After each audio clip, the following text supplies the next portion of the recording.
Carrot dosa செய்யலாமா?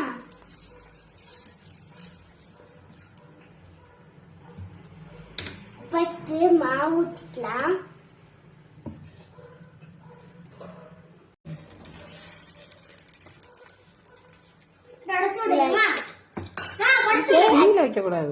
அதுக்கப்புறம் carrot போட்டுக்கலாம். கேரட் மதிக்க போகணும். வந்து அதுக்கப்புறம் வெங்காயம் போட்டுக்கலாம். வேகட்டும்.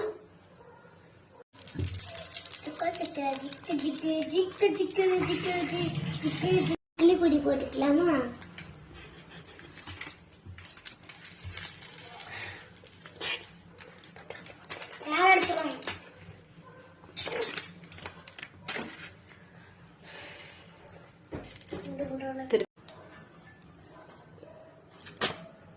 அவ்வளவுதான். இன்னையோட நைட் டின்னர் முடிஞ்சு. நம்ம சாப்பிடலாமா? சூப்பரா இருக்கு. வாங்க ஃப்ரெண்ட்ஸ், நம்மளும் சாப்பிடலாம். இந்த வீடியோ பிடிச்சதா லைக் பண்ணுங்க, ஷேர் பண்ணுங்க, சப்ஸ்கிரைப் பண்ணுங்க.